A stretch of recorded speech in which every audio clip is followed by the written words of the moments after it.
Welcome into the WarChant.com postgame podcast. Ryan Kelly and Gene Williams here with you.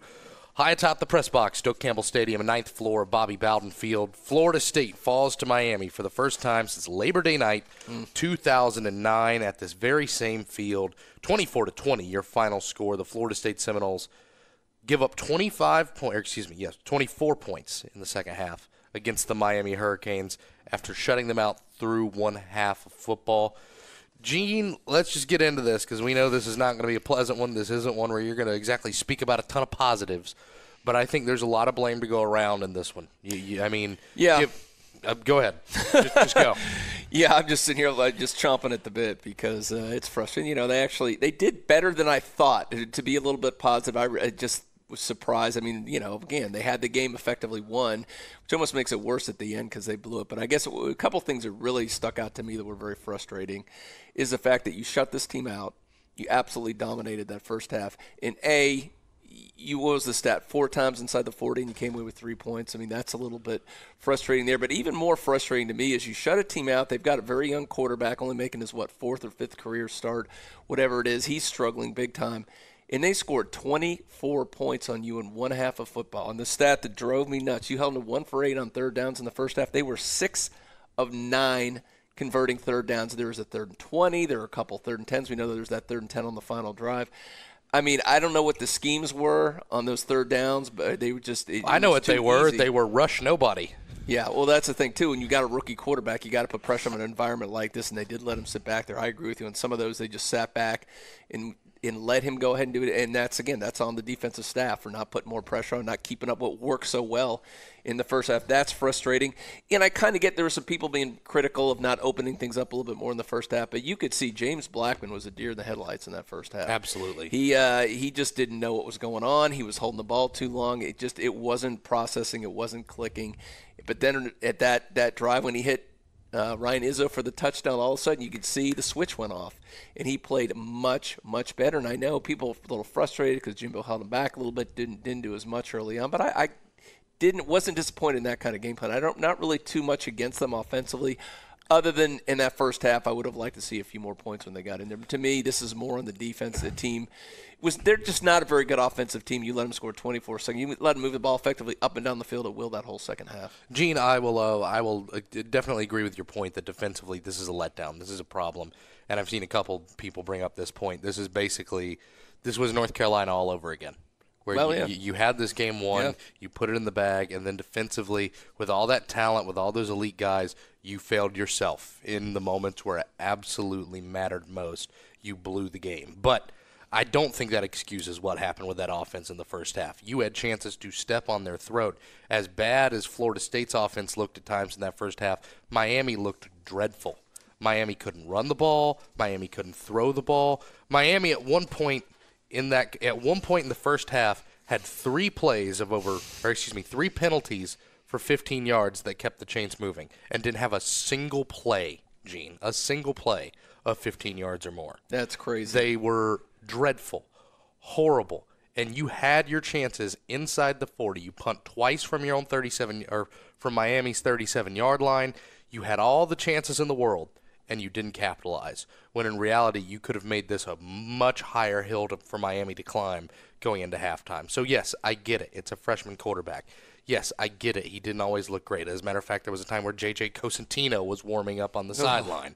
Part of that was due to Blackman going into the tent, but I don't think what happened with the defense, which of course is going to be the big talking point this week, I don't think it excuses the offense for what happened in that first half.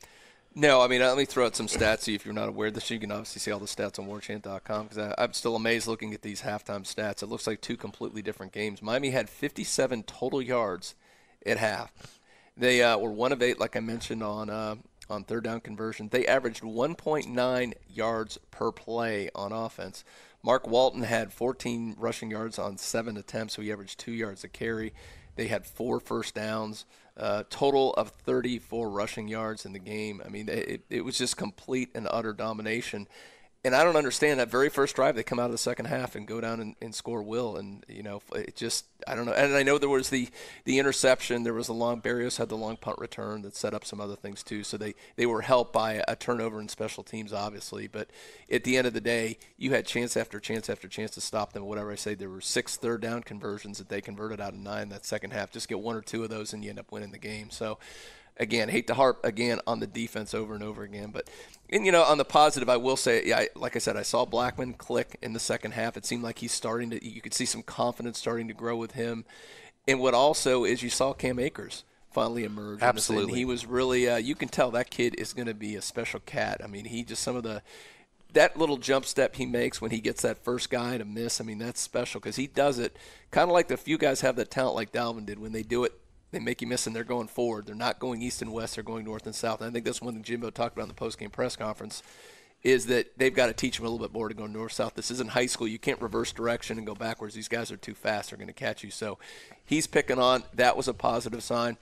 Again, I hate, again, the offense should have done much more in the first half. I think when they got inside the 40, you got to take some chances to at least get yourself in field goal range. At the very least, you'd like to get a touchdown and at least do that. And I think Fisher was a little too conservative in those situations down there. But at the end of the day, I put 90% of the blame on that defense. They had the game won, not only for most of the second half, they had the game won on final drive, a minute 24 left in the game. Miami had to go 75 yards with a rookie quarterback against what was, again, supposed to be such a great defense. And once again, like you said, last year, North Carolina, very similar situation where time was on your side. Everything was on. You're in your home stadium, and you let a team go up and down the field and win the game against you. And I think it's also the idea that let's go through a couple of these different things. First of all, you talked about Cam Akers and his coming out party. This staff finally kind of seemed to realize this is the guy you need. Yeah. This is your game breaker to win games. Halftime, Cam Akers and Jacquez Patrick, they're pretty much even. It's 9 carries for Cam, 8 carries for Patrick. End of the game, why don't you take a look at that? Jacques, yes, he did get hurt, but he had 3 more carries in that game for 11. Cam ends up with 11 more to have 20 on the day. Florida State, I hope that's a trend that continues, and that's nothing against Jacques Patrick, but he is a change of pace back. Cam Akers is a game breaker, and you saw it at times in this game, of course, has a long in this game of, well, it was a game breaker. Excuse me. I'm trying to find that number here. 30. He had 46 yards. Yeah, it was that 46-yarder that you kind of gets that offense going really and kind of lets you know, hey, you can actually move the ball. Hey, this offense can actually have a rhythm and have a pace and have some method to the madness, because I feel like for the last 3 weeks all they've done is sputter their wheels. Yeah. And here, that's the thing that jumps out at me. And I know we talked earlier before we went on there about a stat that I guess it's probably, they said, I guess in the stat that Florida State's never lost when they've outrushed Miami. But I think that meant to be at home in Doe Campbell, because I mentioned the 2002 game down there when Greg Jones, Florida State rushed for over 200 yards, almost 3-1, rushed to Miami and lost them. But still, Ryan, you go into this game, you sit, and I tell you, Florida State runs for over 200 yards. Miami's held to 83. You'd give, 10-1 odds. Florida State's winning that game. Oh, yeah. You control the ground in this series, and Paul Thomas, we talked about it, the other day. So Paul Thomas, it's a huge percentage in this series to do that. But, what was the problem was the pass defense again in the second half. It wasn't they were stopping the run, although they got a couple runs. And that was a good play calling by Miami down there. FSU's sitting back, waiting, and they had enough time that they were able to get a couple kind of key runs in that situation. It made it easier on them to move the ball down the field. But, yeah, that running statistic blows me away that they absolutely dominated Miami on the ground. And, corner coverage-wise, actually pressing guys, going up against them, playing man with the talent that you have, I don't disagree with that. I really don't, because, how long have we argued and have we debated Florida State plays too soft in coverage? How long have we said that? Florida State has the athletes to go on. The touchdown, you just flat got beat. But that drive to set up Florida State. Yeah, they should have never been in that position. You should have never been in that position. You should have, first of all, never had that breakdown that ends up getting the Canes in business. Yeah. This is late in the game, Florida State, Miami. That should never happen in a game like that. You should be prepared better than that. And honestly, this is a team that offensively for a lot of this game didn't look completely prepared. And defensively towards the end didn't look like it adjusted towards a Miami offense that did. And let's talk about that last play again. Unbelievable. I'm looking at the stat book. Darrell Langham, who had the game-winning touchdown, is his only catch. And he's going against what the NFL right now has as the number 1 cornerback to be taken in next spring's draft. And that throw was absolutely, Rozier probably 100 times makes that play 1 out of 100 times. It just happened to be that play. Put it absolutely. It was perfect. a perfect ball. You go back and look at that, and we have a picture of it. I mean, it's amazing. He's got his hand right. I just don't even know how that ball got in there. It was thrown so ridiculous. And then for Langham to turn on a dime and get it in there, which, again, I know the replays, it was a little iffy whether he was in or not. I don't think they had the perfect angle to show it, but there wasn't enough on the field to go ahead and reverse it, I think. I mean, it was too close, bang, bang on a play like that. You have to go with the call on the field. I know it's frustrating for fans, but again, a little bit you have to tip your cap to Miami from, like Jimbo did say, the one thing I'll agree with that they made one more play than FSU did, and they did. They came through with an amazing play. All those 7 years of frustration in one play, they came up with it. Yeah, it really was. It was the play that finally broke Florida State's heart. Yeah. That's in all reality what it was, and it's a game, for the longest time, the thing that Florida State's been able to have, even in their lower moments in the Jimbo Fisher era, is this streak's lasted, and it's gone on, and it's not there anymore. And I think for Florida State, and I think for this coaching staff and even these players, this is a long, hard look in the mirror of who's to be held accountable, who is safe, who isn't. And, Gene, I'll come out and ask it. I mean, Jimbo's not getting run out of town or anything like that. No, he's got too long of a contract. They couldn't, even if they wanted to, they couldn't afford it. He's here. I'm not saying that. But what I am saying is this the day the honeymoon ended? Well, that's one of the things I've already started. I kind of started writing some of my 5 takes because I had a feeling this was going to happen. Just kind of, and it's interesting about the direction the program goes now. It's the worst start since 1976 by this program. I think. And this program went through an entire lost decade. It's worth this noting is worse than the lost decade. And what makes this even more unfathomable, this was a preseason number 3 team. I don't know. I'd have to go back and look at the stats. I don't know if has a number 3 preseason team ever started out 1-3. I mean, it could be the worst start by a top 3 team in the history of college football. It's unfathomable that they've fallen this far. I don't know. But I think, going forward, I think it's, unless something crazy happens like Florida State's running the table, and they're not running the table. There's no way. They're not going to beat Clemson. They'll probably lose at least another game. There's a team in 2 weeks that is more than likely going to beat this team at home I'm not a big Louisville guy. I think they're massively overrated, but I think they got one player. But if they I was about to say, and that one-star player is going to go up against that defense. If that defense sits back and lets him run around, if they don't put pressure on him, you could be right. But I think FSU wins that. But at the end of the day, like I said, it's minimum 1, probably 2 more losses in this season at least. And there's got to be, and to me, it's a foregone conclusion. There will be changes. There absolutely will be. How many? Who's going to, obviously, and then who's going to replace them? Well, then keep in mind, you also get an extra assistant coach next year, so it really kind of gives some possibilities. I'm not going to speculate. I mean, I think obviously Charles Kelly is going to be probably first and foremost on the line, and Rick Trickett. I think those are the 2 guys that. And again, keep in mind, if they do, there's a possibility of Charles Kelly, and we're kind of speculating here. We don't know how this is going to play out. He coached linebackers before. Bill Miller, I don't know, you hear rumors occasionally he may be thinking about retiring. If he retires, it works pretty simple. You already got Charles Kelly under contract. You're paying him. Move him down to coach linebackers, bring back a defensive backs coach. And in my dream world, bring in a full-time special teams coach. I would love to see that as well. Take that burden off the assistant coaches, let them concentrate on other things, and use that as your 10th coach. So there's a lot of different ways they're going to go, but Ryan, at the end of the day, something's going to give. Florida State cannot go through. Jimbo Fisher can't go through an offseason and go, you know what? We're an inch or 2 away. We're a game or 2 away. We're going to be good. Just hang with it. And the fans aren't going to hang with it. I don't think the boosters are going to hang with it, and I don't think the administration's going to hang with it anymore. And, it's funny. I was talking with a couple fans before the game today, and we were chit-chatting about, what do you think about today and the rest of the season? And, they straight up told me. And they said, listen, here's the thing. Would you love to keep that streak going? Sure. But if you win this game and save this season, nothing's going to get done, nothing's going to change, and nothing's going to get fixed. And I think it's crazy that we've literally reached that point where Florida State fans would give up a streak against the Miami Hurricanes like that for something to give. And I think it's just because you've been stuck in this limbo for 3-4 years now, and it's finally broken. You shouldn't lose. You could have beat Miami and lost to Clemson and, let's say, Louisville, and there still would have been changes. I mean, I don't think that you was say going to that, Gene, that happened last year. Yeah, but it's a little different. You beat Miami, you beat Florida, and you beat Michigan in a bowl game. This team's not going to the Orange Bowl to play the number 5 team in the country. That's not happening. No, there's no scenario because they're going to lose. I mean, the thing is, I'm assuming they're going to lose a couple more games. They're not going to be Clemson. They're going to lose at least probably one more than that. So you're not going to be a 5-loss team if you're 6-5. If I don't know if they're going to make up that game or not.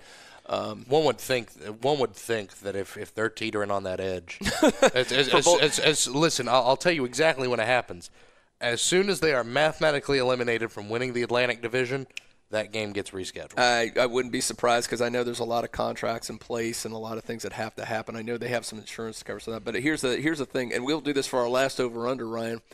What would you set the early on at the over-under for the attendance at the December 6th or whatever date that is, Louisiana, Monroe, Florida State game? Well, I mean, how many people are going to be Christmas shop? No one's going to want to come to that game. Well, Gene, I'm going to go ahead and tell you I'm putting in for vacation because they're conference championship games that day and meaningful football. Well, they could play it. They could play it at 9 a.m. Just get it out of the way before all the conference championships. Just go ahead and roll 9 a.m. What is this? USF running clock. We could have a running clock going and just get it in. Just full on high school rules. As soon as you're up 3 scores, it just runs. I'm for because I got to get the game. And yeah, it's sad that FSU's reduced to doing that. But I agree with you. They probably will end up having to make that game because there's just too many. Like I said, there's too many contracts. IMG has all their sponsorships. The boosters have that. The Champions Club. I mean, all people pay for the right to go to a certain number of games. So it would be a massive cluster. You know what? If they had to start paying back people 1/6 of everything they paid. So yeah, I think insurance. I've told there's a lot of things they have insurance on, but part of the provision in the insurance contract, I'm told, is they have to make a reasonable effort to try to make up that game. If that weekend is open, like you say, they're not in the conference championship game, which they're not going to be. In Louisiana Monroe and going anywhere, that would be reasonable. I think insurance would say you'd have to play that then. So, I mean, I don't think they really have a choice, so they probably will go ahead and do that. But it's sad at this point. And the last thing to talk about, how does this – they're not even halfway done with the season, Ryan. Yeah. And everybody, the mentality of everybody involved, at least fan-wise, I know Jimbo Fisher is going to say he said, I think today we're still going to could still have a great season. It's not going to be a great season. I'm sorry. No. And there's no fan that thinks it's going to be. So, I mean, that's the thing. What's scary about this, you're not even halfway into the season, and your season, for all intents and purposes, is over. And I'm writing about this in my 5 takes. National championship gone, playoff gone, conference championship gone, state championship gone, major bowl gone. You're playing for pride. I mean, you're 4 games into the season. That's it. Yeah, and on top of that, Gene, this isn't baseball. This isn't you have a streak in your first couple weeks, you go on a winning streak and you make the playoffs. That's not how college football works. There's a reason we love this sport and there's a reason we hate this sport, and that's because excellence is always required. Every game matters. It can't be we got better at the end of the year, got to go to a bowl game and beat Michigan. That's all fine and dandy that happened last year. It's fine and dandy that a rebuilding FSU team got to go to the Peach Bowl 2 years ago. But who are you kidding? Who are you fooling here? For the last 3 years, and even heck, you could even say part of 2014, this has not been a championship caliber program. No. The talent's here, the facilities are here, everything's here, but this has not been championship caliber. You can draw your own conclusions, you can point your own fingers, but at the end of the day, this is a program that demands excellence, and it hasn't gotten excellence in almost half a decade now. Yeah, you're right. And, I give 15 a little bit of a pass. I mean, there was such a massive – It was a rebuild, absolutely. You lost so many guys in the league, and you had a cluster at quarterback. You didn't have a viable quarterback situation. The Golson thing was a gamble that blew up in your face. But it was supposed to set up for something bigger. Right. And that's fine. I think fans can handle that. And you did okay that year, all things considered. But then have back-to-back very disappointing. I mean, disappointing last year, disastrous this year. You're going exactly from 4 straight years, you're going in the wrong direction with this program. That's why there has to be changes. And the other thing, too, is I got to wonder, I know we're going on this, and I'm sure people are just making it more and more depressed, but does Jimbo Fisher need to start looking in the mirror about his process, about the way he runs this program? Does he got to tweak some things at that level? Because he came in, obviously, he immediately improved the facilities. You got the indoor practice facility, the weight room changed, strength and conditioning, nutrition. He modernized everything. You saw instant results. Recruiting went through the roof, and you went all the way up to that 13th season, and now that process has been failing year after year after year after that. Something isn't working. I think one thing he needs to do is he's got to simplify the offense. I think you don't have – Jameis Winston's not walking through that door anytime soon. I like James Blackman. I like DeAndre Francois. None of those guys is going to ever be Jameis Winston. Everyone else's college is simplifying things. They're running spreads. They're taking advantage of the athletes. I think Jimbo Fisher needs to change it. I know he doesn't necessarily like the spread. He likes the pro system, but unless you're Alabama, and even they're running more spread concepts nowadays, and you've got ridiculous 5 stars, 3 deep, where it doesn't matter, I think he has to change his system. I don't even know if it's necessarily spread, man, but tempo. Yeah. How about just some tempo, Both, yeah. some life in this game? When you hit a big play and a defense is demoralized, run to the line of scrimmage. Mm-hmm. You know what? When you wake up tomorrow and at 1 p.m. you flip on NFL Red Zone or Sunday Ticket or just your local game, I guarantee you're going to see that in the game that you watch. I guarantee you. It doesn't matter if you're watching the team in the state. It doesn't matter if you're watching the stinking Seahawks. You're going to see that. And you don't see that present in this game. There's no sense of urgency or tempo unless it's the last 2 minutes of the game, and there absolutely has to be. Yeah, there's so much to get. Again, my whole point is just I think Jimbo Fisher needs to look in the mirror, and he's got to overhaul some things because what he's doing right now, it's not going in the right direction, obviously. And at the end of the day, it's judged by wins and losses, and this is, we'll see if they can be bowl eligible. I mean, it's crazy to talk about something like that, but I mean, you mentioned the Louisville game. I think they're going to win, but obviously it's a game you could lose. They're going to lose at Clemson. You're playing Florida. You're going at Duke. I mean, after an emotional game like this, that's not a gimme. They've never lost to Duke in the ACC, but, I mean, I don't know. What do you think the line's going to be? Maybe about a touchdown favorite in that game? Probably. I mean, if you go in hungover after that game and everybody plays lackluster like they did against Wake Forest, you could easily lose the Duke game. So if you lose the Duke game, then you may not be bowl eligible at that point. So, I mean, it's crazy to think that this is what this program has come to. By the way, as we wrap it up here, a little bit of a crazy day in college football. You mentioned Duke losing to Virginia, who, by the way, don't look now, is 4-1, and their next 3 games are against North Carolina, who's terrible. Yeah, they'll beat Carolina. Boston College and Pittsburgh. Wow. Boy, Virginia could be. Who gave them the easy schedule? The Hoos could be 7-1, Gene. You want to sing it for Tom or? Listen, we can't be singing "Here Comes Virginia" just yet. We need Tom Lane to make an appearance on here so we can sing that. But of course, about the only team that really survived and stayed above the chaos, Notre Dame blew out North Carolina, which you knew was going to happen. Man, Larry's got that program in a tailspin. They lost so much. I mean, they had obviously Trubisky and some great players, and they weren't very good. They had a horrible defense last year, and their quarterback and their receivers bailed them out time and time again with a great offense, and now they have neither. Now they're awful on both sides of the ball. So, yep. All right, buddy, let's wrap this thing up. I know we're going to have your podcast, Wake Up War Chant, all week, and we've got, I know Ira's working on a column. I'll have my 5 takes out Sunday. We'll have our follow-up interview with Jimbo Fisher, assuming that goes on as scheduled, and we'll have that for you Monday morning as well, so after he gets a chance to look at the film. And obviously that's a film he's not going to want to look at, but we'll see what he says. Yes, sir. We'll have all that, like you said, on Monday for Wake Up War Chant. For Gene Williams, for the rest of the War Chant team, I'm Ryan Kelly. Good night from Tallahassee. Good night, folks.